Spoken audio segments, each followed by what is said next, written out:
भगवान के श्रीअंग में विलीन हुआ और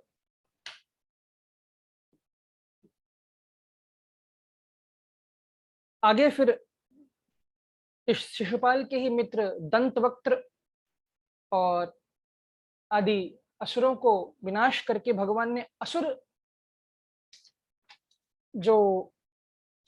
असुरों को मारने का जो क्रम था वो पूर्ण किया।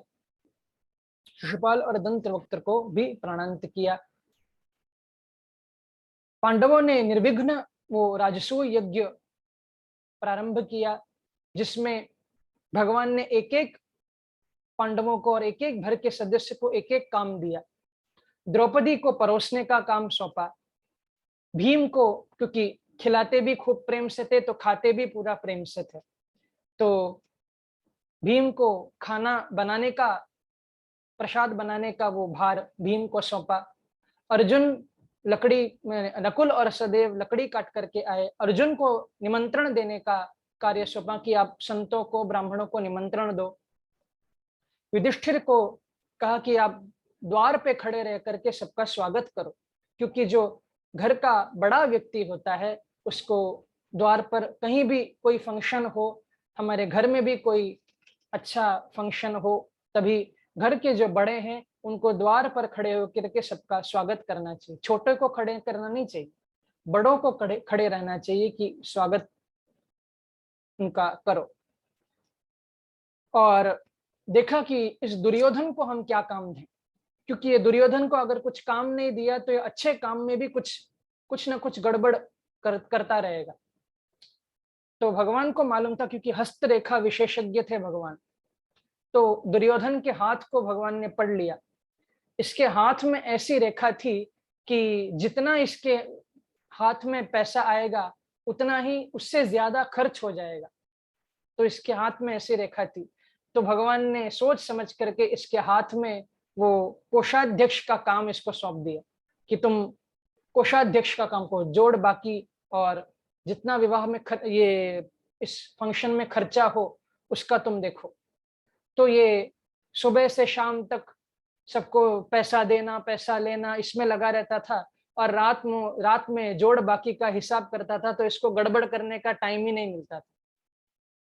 तो पूरा व्यस्त दुर्योधन को रखा, लेकिन एक काम भगवान न किसी की ओर उसका ध्यान गया और न किसी को वो दिया गया। वो क्या काम था? अतिथियों के चरणों को धोना, ब्राह्मणों के, संतों के चरणों को धोने का काम स्वयं भगवान ने लिया कि मैं संतों के, भक्तों के चरणों को मैं धोऊंगा। तो भैया, भगवान से आप कितना प्रेम करते हो हम स्वयं जानते हैं, कितना हमको प्रेम है, लेकिन कितना भी हमारा प्रेम हो, लेकिन जितना भगवान हमसे प्रेम करते हैं उतना तो हम कभी उनसे प्रेम नहीं कर सकते। हम जितना उनसे प्रेम करते हैं उससे दुगना ही हमको प्रेम भगवान करते हैं। संतों के चरणों को धोने का वो काम भगवान ने स्वयं लिया। तो नारद जी आए। नारद जी ने देखा कि यह तो अच्छा मौका है, नारद भगवान से अपने चरण धुलाते हैं। तो नारद जी आए, कहा हमारे पैर धो। तो भगवान ने कहा कि लाइए महाराज अपने चरण दीजिए। तो धीरे धीरे, भगवान के हाथ बहुत कोमल है, तो अपने कोमल कोमल हाथों से भगवान ने नारद जी के चरणों को धोआ। एक एक धूल का कण भगवान ने निकाला। इतना आनंद आया नारद जी को कि बैठे बैठे खराटा ही भरने लगे। तो भगवान ने थोड़ा जगा कि नारद जी पैर धुल चुके हैं। अच्छा, पैर धुल चुके हैं। तो उठ करके गए अंदर। नारद जी ने सोचा कि मैं तो 2.5 घड़ी से ज्यादा एक जगह में नहीं रह सकता, अब क्या करूं। तो गए, प्रवेश मार्ग से आए थे, फिर से निकास द्वार से निकले और वापस कीचड़ में पैर किया, फिर से प्रवेश द्वार से आने लगे कि, और कहा भगवान को हमारे पैर धो। तो और संतों ने और ब्राह्मणों ने तो एक एक बार भगवान से अपने पैर धुलाए, लेकिन सुबह से शाम तक नारद जी ने भगवान से अपने पैर ही धुलाते रहे। और भगवान ने एक भी बार ऐसा नहीं कहा कि नारद जी मैंने अभी तो तुम्हारे पैर धोए फिर से आ गए तुम। नहीं, भगवान ने बिल्कुल ऐसा नहीं कहा। भगवान ने सोचा कि कितना ये मेरा नाम का कीर्तन करता है और मेरा प्रचार करता है नारद, बिना थके बिना रुके आज मुझे इसकी सेवा करने का अवसर प्राप्त हुआ है, तो मैं क्यों चूकूं। तो सुबह से शाम तक भगवान नारद जी के पैर ही धोते रहे। तो वो राजसो यज्ञ निर्विघ्न संपन्न हुआ, जिसके फल स्वरूप पांडवों को मैं दानव के द्वारा बनाया हुआ सुंदर महल प्राप्त हुआ। जिस महल में जब दुर्योधन देखने के लिए ईर्ष्या थी इसके अंदर, तो ईर्ष्यावश ये अंदर गया और जिसको थल में जल और जल में थल दिखाई दिया, थल समझ करके ये जल में जाकर के गिरा, तो द्रौपदी जी के मुख से निकल पड़ा कि अंधे के अंधे ही होते हैं। बस ये दो शब्द वो महाभारत के का कारण बन गया। आगे फिर महाभारत युद्ध यहाँ विस्तार में नहीं है, लेकिन संकेत में कहा कि आगे फिर महाभारत का युद्ध हुआ, जिसमें भगवान सारथी बने, गीता का ज्ञान अर्जुन को दिया और वो महाभारत का युद्ध निर्विघ्न संपन्न कराया, पांडवों को विजय प्राप्त कराया भगवान ने।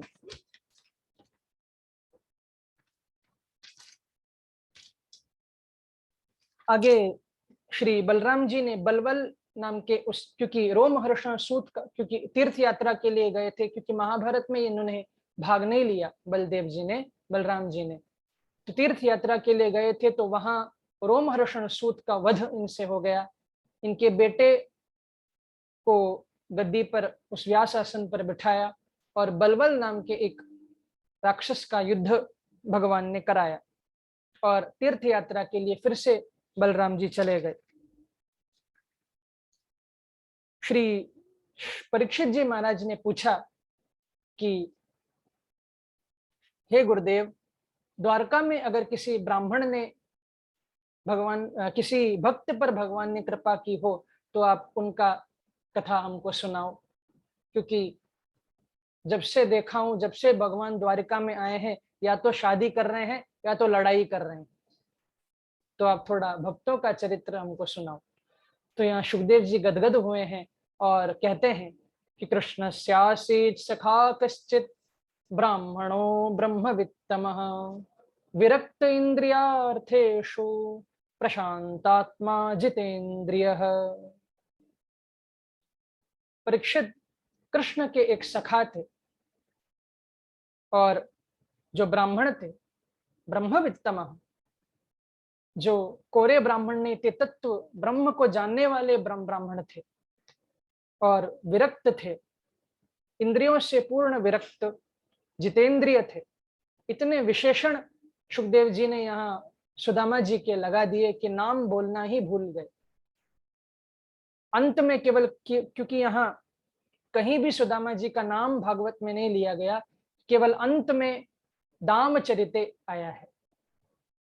तो सुदामा जी की कथा यहाँ सुनाते हैं, बोलते हैं कि ये कृष्ण के सखा थे। कृष्ण शासित सखा कश्चित, कृष्ण के एक सखा थे, ऐसा कहा। ऐसा नहीं कहा कि सुदामा जी के सखा थे, माने भगवान ने इनको अपना मित्र, भगवान ने स्वीकार किया है।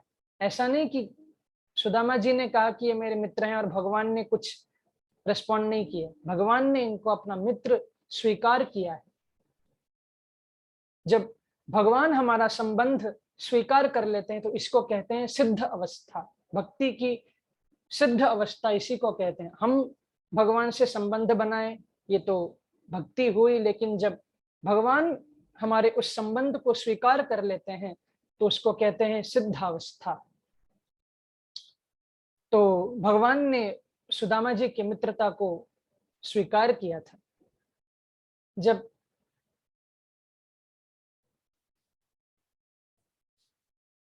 इनके घर देखने जाओ, अगर विशेषण पे हम ध्यान दे, कहते हैं जितेंद्रिय थे, बड़े शांत थे, प्रशांत आत्मा का है, परम शांत सुदामा जी थे।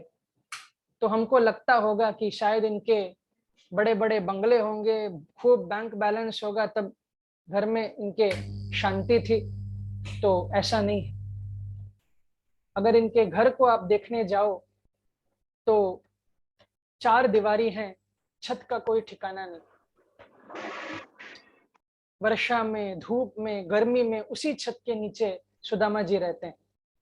छोटे छोटे बच्चे हैं और कभी कभी भोजन प्राप्त हो जाता है। बहुत सारे प्रायः भूखे ही रहते थे। अपनी पत्नी थी इनकी सुशीला, अपनी पत्नी को भगवान के कथा को सुनाया करते थे और बीच बीच में कहा करते थे कि ये जो जिनकी कथा मैं कह रहा हूं ये द्वारकाधीश मेरे बचपन के सखा हैं, मेरे मित्र हैं। बड़े अभिमान से कहा करते थे। और जब घर में कुछ खाने को नहीं होता था तो सुदामा जी कहते थे कि देखो सुशीला, तुम ऐसा मत समझना कि हमारे घर कुछ खाने को भोजन नहीं है, बस इसमें भी भगवान की कृपा ही तुम देखना, क्योंकि औरों के लिए तो 1 महीने में 2 ही एकादशी हैं कि, लेकिन अपने घर गोपाल जी तो रोज एकादशी होगी। अपने घर तो ऐसा समझो कि भगवान की कृपा है कि हमको रोज एकादशी का फल प्राप्त हो रहा है। ऐसा सुदामा जी अपने आप को समझाते थे, पत्नी को समझाते थे। एक बार सुशीला जी बोली कि आप कहते हो कि द्वारकाधीश आपके मित्र हैं, तो अपने मित्र से जाके कुछ मांगते क्यों नहीं हो? तो कहा सुदामा जी ने कि देखो, मांगन गया सो मर गया, मैं अपने मित्र के यहाँ मांगने नहीं जाऊंगा। अरे मांगने अगर मैं गया तो कैसा मेरा मित्र, तो मैं तो भिखारी बन गया, फिर मित्र कहाँ रहा है, मैं मांगने नहीं जाऊंगा।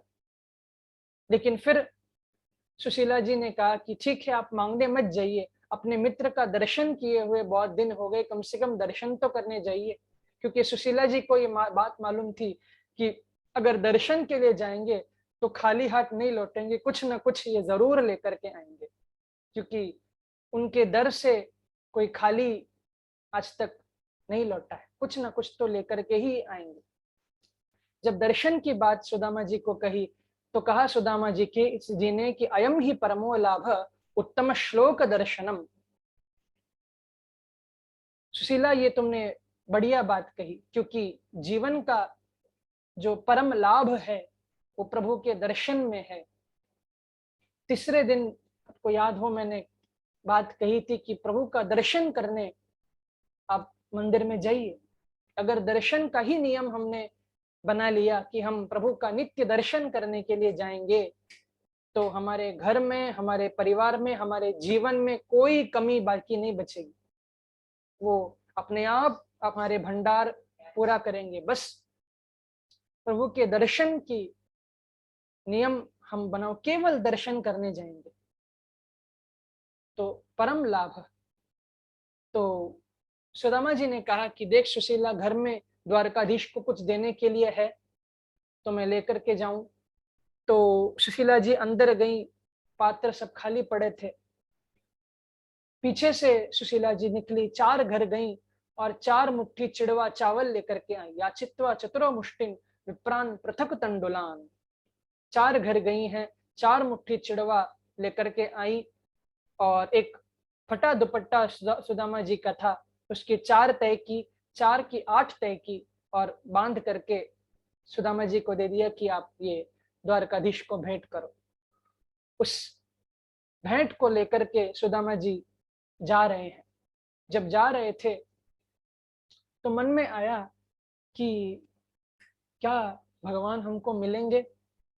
क्या कृष्ण, वो तो अब द्वारका का राजा बन गया है, क्या मुझे वो दर्शन देगा? लेकिन तुरंत और ऐसा भी मन में आया कि मैं फिर से लौट जाता हूँ अपने घर। सुशीला को मैं बोल दूंगा कि द्वारकाधीश कहीं गए थे बाहर तो मैं दर्शन नहीं कर पाया, मैं वापस चला जाता हूँ। लेकिन फिर मन में ऐसा आता था कि नहीं, मेरा मित्र कन्हैया ऐसा नहीं है, वो सबको एक समान मानता है, वो ऐसा नहीं है। तो मानो सुदामा जी यही गाते हुए जा रहे हैं कि बांके बिहारी मुझको देना सहारा, कहीं छूट जाए ना दामन तुम्हारा, कहीं छूट जाए ना दामन तुम्हारा। बांके बिहारी मुझको देना सहारा, कहीं छूट जाए ना दामन तुम्हारा, कहीं छूट जाए ना दामन तुम्हारा। तेरे सिवा दिल में समाए ना कोई, लगन का ये दीपक बुझाए न कोई। तू ही मेरी कश्ती, तू ही है किनारा, तू ही मेरी कश्ती, तू ही है किनारा। कहीं छूट जाए ना दामन तुम्हारा, कहीं छूट जाए ना दामन तुम्हारा।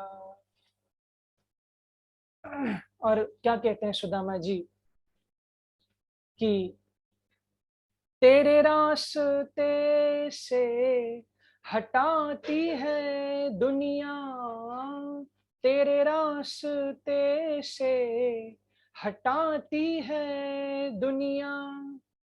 इशारों से मुझको बुलाती है दुनिया, इशारों से मुझको बुलाती है दुनिया। क्योंकि जब भक्त भजन के पथ पर आगे बढ़ता है तो ये माया विक्षेप डालती है, बार बार अपनी ओर बुलाती है कि भजन छोड़, मेरे यहाँ आ। लेकिन भक्त की एक ही प्रार्थना होती है कि देखूं न हरगिज में दुनिया का इशारा, देखूं न हरगिज में दुनिया का इशारा। कहीं छूट जाए ना दामन तुम्हारा, कहीं छूट जाए ना दामन तुम्हारा। अंत में एक भक्त की पीड़ा क्या होती है, क्योंकि उसको छल कपट, ये समझदारी उसको अच्छी नहीं लगती, और वो भगवान से बोलता है कि आपकी दुनिया प्रभु आपको ही मुबारक हो, ये दुनिया में मुझे फिर से मत भेजना प्रभु। कि बड़ी भूल की जो मैं दुनिया में आया, बड़ी भूल की जो मैं दुनिया में आया। मूल भी खोया और ब्याज भी गवाया, मूल भी खोया और ब्याज भी गवाया। हे प्रभु दुनिया में मुझको ना भेजना दोबारा, दुनिया में मुझको ना भेजना दोबारा।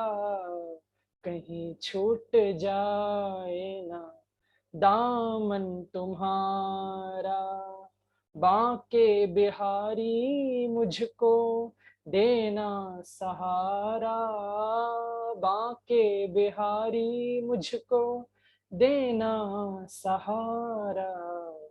कहीं छूट जाए ना दामन तुम्हारा, कहीं छूट जाए ना दामन तुम्हारा। तो इस प्रकार से भगवान को याद करते हुए सुदामा जी जा रहे थे। एक वृक्ष के नीचे सुदामा जी महाराज लेटे। भगवान को वहां खबर हो गई कि मेरा मित्र आ रहा है। योग माया को आज्ञा दी कि सुदामा जी को, तो सुदामा जी को, सोते हुए सुदामा जी को उस पेड़ के नीचे से उठा करके योग माया ने द्वारका में पहुंचा दिया। जब सुबह उठे तो देखते हैं कि चारों ओर महल ही महल खड़े हैं। पूछा लोगों से कि ये कौन से राजा का नगर है, कहा कि ये द्वारका है। तो पूछा कि मेरे कन्हैया का मकान कौन सा है इसमें से, तो लोगों ने जवाब नहीं दिया। लेकिन एक यादव आए, कहा कि आप पता ही गलत पूछ रहे हो, यहाँ आपके कन्हैया का मकान नहीं है। आपको अगर दर्शन करना हो, ये जितने भी आप महल देख रहे हो ये सब आपके मित्र कृष्ण के हैं। आप जिस भी महल में जाओगे आपको भगवान का दर्शन होगा। आप एक काम करिए, ये रुक्मिणी जी का महल है, आप इसमें चले जाइए, आपको भगवान का दर्शन हो जाएगा। जब दर्शन करने के लिए गए तो द्वारपालों ने थोड़ा मर्यादा के लिए रोका, ऐसा अपमान नहीं किया सुदामा जी का, लेकिन कहा उन द्वारपालों की आप थोड़ा 2 मिनट के लिए आप थोड़ा रुकिए, हम अंदर थोड़ा देख लेते हैं भगवान आप क्या कर रहे हैं, आज्ञा मांग करके आते हैं और आप अंदर आप जा सकते हैं, थोड़ा आप प्रतीक्षा करें। तो एक सम्मान देकर के वो द्वारपाल अंदर गए और सुदामा जी के उस दीनहीन स्थिति का वर्णन करते हैं कि शीश पगा न झगा तन में, प्रभु जान के आए बसे के ही ग्रामा, धोती फटी सिलटी दुपटी, और पान उपायन को नहीं सामा, द्वार खड़ो द्विज दुर्बल एक, रह्यो चकिसो वसुधा अभिरामा, पूछत दीन दयाल को धाम, बतावत आपनो नाम सुदामा। कहते हैं वो द्वारपाल कि द्वार पे आज एकदम दीनहीन एक ब्राह्मण खड़ा है, जिसके सर पे न कोई पगड़ी है, न अंग में कोई बगलबंदी है, धोती पहनी है वो भी जगह जगह फटी हुई है, चप्पल पहने हैं उसका तले का कोई ठिकाना नहीं, और ऐसा वो दीनहीन एकदम दुर्बल व्यक्ति ब्राह्मण द्विज आपको अपना मित्र बोल रहा है। जब कहा कि कोई मित्र कह रहा है तो अब तक भगवान ध्यान अवस्था में थे, तुरंत अपनी आंखों को खोला भगवान ने और कहा कि उसका नाम बताओ। तो द्वारपालों ने कहा कि ऐसे उस दीनहीन ने आपको अपना मित्र बताया है और अपना नाम कहता है वो सुदामा। जब नाम सुना सुदामा तो तुरंत द्वारकाधीश अपने उस राज सिंहासन से कूद पड़े और दौड़ने लगे, सुदामा सुदामा सुदामा कहकर के। भगवान की कोई वो बगलबंदी, वो पीतांबर कहीं गिर गई, मुकुट कहीं गिर गया, और ऐसे भगवान सुदामा सुदामा कहते हुए द्वार पर आए और अपने मित्र सुदामा को गले में भर लिए, अपने गले में लगा लिया, छाती से लगा लिया और लेकर के आए अंदर। और जिस द्वार राज सिंहासन पर भगवान बैठा करते थे उसी राज सिंहासन में अपने मित्र को बिठाया और चरणों में भगवान झुक गए। कहा कि सुदामा आप मेरे मित्र पीछे हो, पहले आज मेरे यहाँ एक ब्राह्मण एक संत आए हैं, मैं आपका चरण धोऊंगा।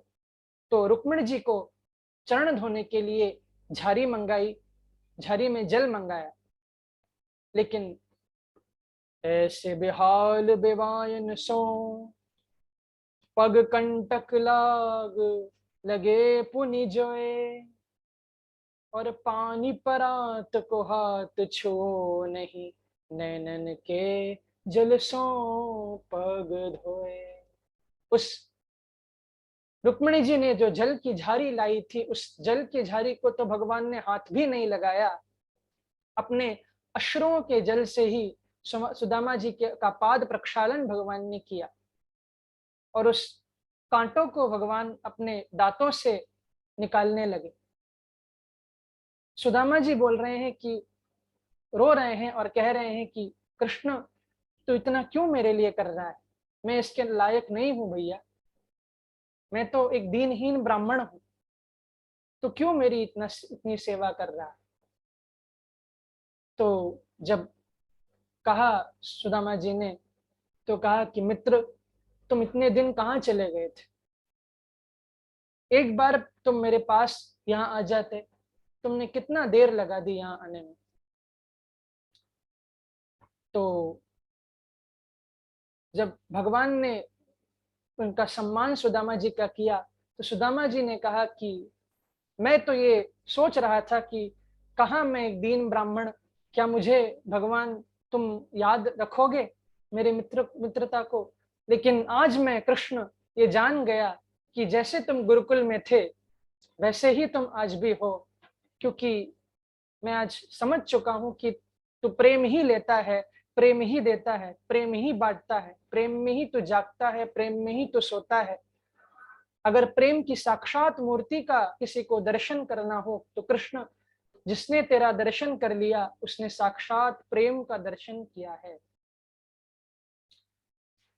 ऐसा जब सुदामा जी ने कहा तो धूप दीप से आरती भगवान ने सुदामा जी की और स्नान कराया, सुंदर वस्त्र पहनाए और अपने उस पर्यंक पर लेकर के गए जहां मखमल के गद्दा हैं, जहां रुक्मिणी जी के साथ भगवान सोते थे, उस कक्ष में लेकर के गए और सुदामा जी को सुलाया। और जब शाम को उठे सुदामा जी तो थोड़ा चर्चा करने लगे कि गुरुकुल के प्रसंग थोड़ा याद कराने लगे कि कहा सुदामा जी ने भगवान ने कि मित्र, आपको पहले आप ये बताओ आपकी शादी हो गई? तो कहा कि हाँ मित्र, मेरी शादी हो गई ना, पत्नी का नाम है सुशीला और स्वभाव से भी बड़ी सुशील है। तो भगवान ने कहा कि मित्र, आपने ये तो बड़ा गलत किया। बोले क्या किया? आपने शादी कर ली और हमको निमंत्रण भी नहीं भेजा। तो कहा सुदामा जी ने कि भैया, हमने तो एक ही शादी करी और तैने कितनी शादी करी, एक भी शादी में हमको निमंत्रण भी भेजा तुमने? तो थोड़ा मित्रों में हास परिहास हुआ। कहा कि गुरुकुल की बातें सुदामा जी को याद की, लेकिन अभी भी वो 4 मुट्ठी चावल की पोटली अपने कांख में सुदामा जी छुपा करके बैठे। सुदामा जी को अपनी कोई चिंता नहीं है, बस यही चिंता है कि इन रानियों के सामने कहीं मेरे मित्र का अपमान न हो जाए कि कैसा ये द्वारकाधीश का मित्र है, कहां से चल करके आया, 4 मुट्ठी कच्चे चावल लेकर के आया ये, तो नहीं दे रहे हैं संकोचवश। लेकिन भगवान को भी अपना हिस्सा पूरा लेना आता है भैया। आपको एक सत्य घटना बताऊं मैं। एक बांके बिहारी मंदिर में कोई एक सज्जन हमेशा जाया करते थे, ये मैंने किसी से सुना। तो हमेशा कुछ ना कुछ सेवा में ये दिया करते थे। तो इस बार वो नहीं जा पाए, अपने मित्र को कहा कि आप जाएं और मेरी ओर से ये सेवा बिहारी जी को समर्पित कर दें। तो उस मित्र के पास पैसे दिए और वो मित्र गए। जाकर के उस मित्र ने वो सेवा में दी और उस सेवा में थोड़ी बहुत कमी रह गई, माने थोड़े पैसे कम हो गए। तो उस मित्र ने अपनी ओर से सोचा कि मेरी ओर से भी भोग थोड़ा सेवा हो जाएगी, तो अपनी ओर से ही वो एक्स्ट्रा जो पैसा था, जितना था, वो डाल करके उस सेवा में दे दी। अब जब वो वापस आए और पूछा कि आपने सेवा कर दी, तो उन्होंने ऐसा नहीं कहा कि इतनी ज्यादा मैंने दी। उन्होंने कहा कि हाँ सेवा हो गई, आपने जितना दिया मैंने सेवा में लगा दिया। लेकिन रात को स्वप्न में उस व्यक्ति के जो वृंदावन नहीं जा पाया, तो उस व्यक्ति के स्वप्न में बिहारी जी आए और बिहारी जी ने कहा कि देखो, तुम्हारे जो मित्र हैं इन्होंने इतने इतने रुपए एक्स्ट्रा लगाए हैं, उनको ये पैसा तुम वापस दे दो। तो अगले दिन वो पैसा वापस उस मित्र को कराया। तो भैया, बिहारी जी किसी का जोड़ हिसाब बाकी नहीं रखते, जितना चुकता है उतना पूरा चुकता कर देते हैं, किसी का हिसाब बाकी नहीं रखते। तो भगवान ने कहा कि मुझे तो देना आता है, चुकता करना आता है। तो जब बात कर रहे थे तो कहा सुदामा जी को कि आपने तभी वो भुने हुए चने मुझे नहीं दिए थे जो गुरु माँ ने दी थी, तुमने फिर से वही गलती आप क्यों कर रहे हो? ऐसा कहकर के भगवान उछले और उछल करके उस 4 मुट्ठी चावल की पोटली भगवान ने छीन ली और निकाल करके 1 मुट्ठी चावल भगवान ने खाए। भागवत में 1 मुट्ठी चावल का वर्णन है, लेकिन संत कहते हैं कि भगवान ने 2 मुट्ठी चावल खाए। जब तीसरी मुट्ठी चावल खाने लगे भगवान, तो रुक्मिणी जी का पंखा छूट गया।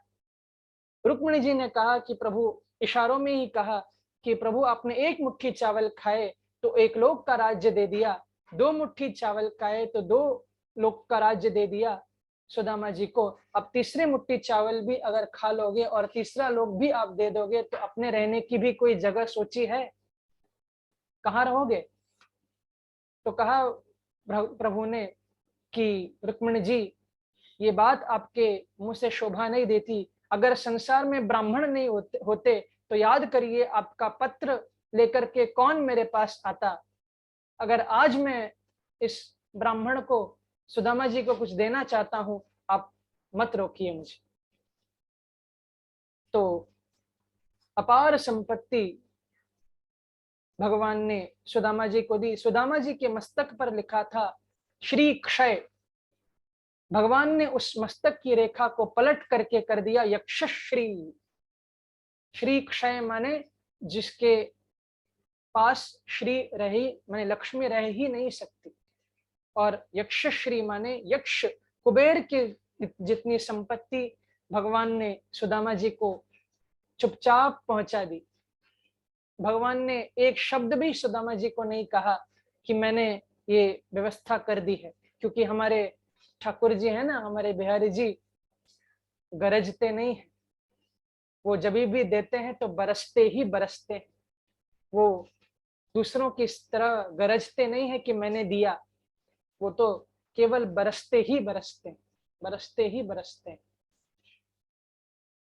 कोरी राम राम में सुदामा जी को विदा किया। जब पहुंचे अपने गांव सुदामा नगर, आज जो पोरबंदर गांव है गुजरात में, इसी को कहते हैं सुदामा नगर। यही सुदामा जी का वो प्राचीन वो घर वहां है, अभी भी वो मंदिर है।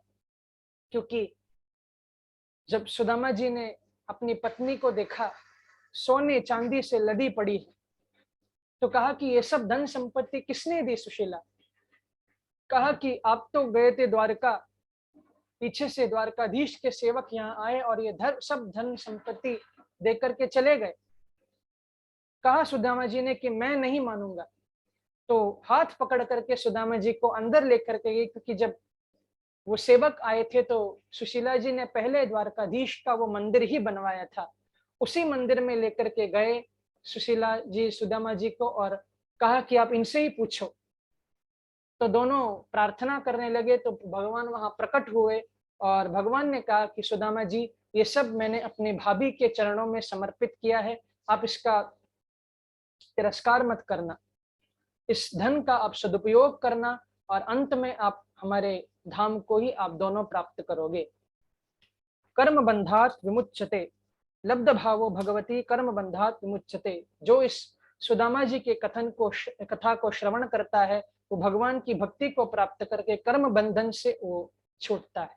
ऐसे फलश्रुति सुदामा जी की कथा की गाई है।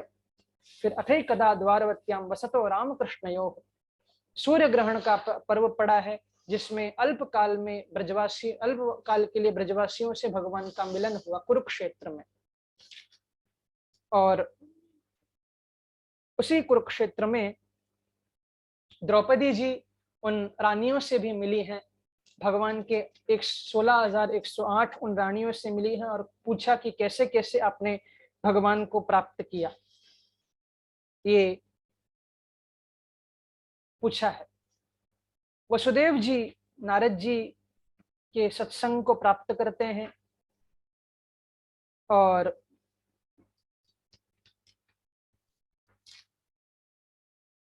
पूछते हैं वसुदेव जी नारद जी से कि मैं क्या करूं जिससे मेरा जीवन सफल हो। तो नारद जी तो कहते हैं, भैया आप तो भगवान, साक्षात भगवान के पिता हैं, आपको क्या करने की जरूरत है।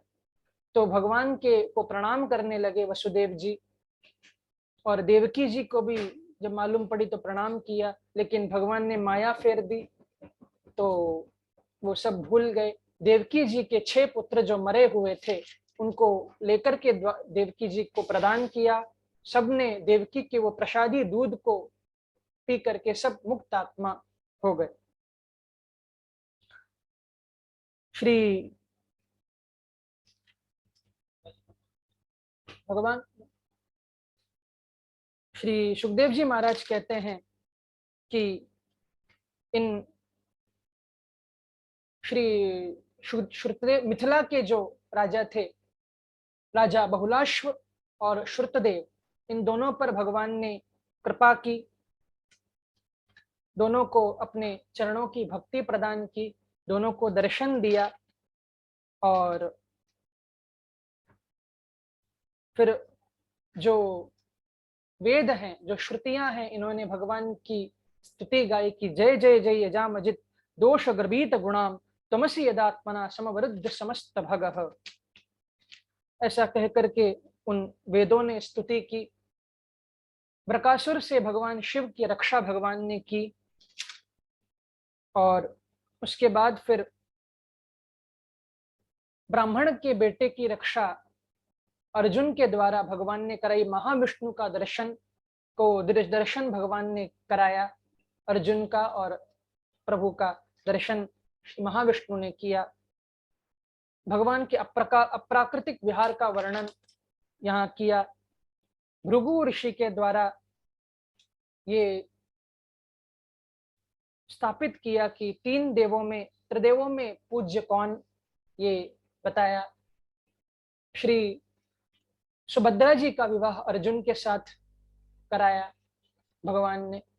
यहाँ दशम स्कंध का यहाँ समाप्ति होती है और 11वां स्कंद प्रारंभ होता है।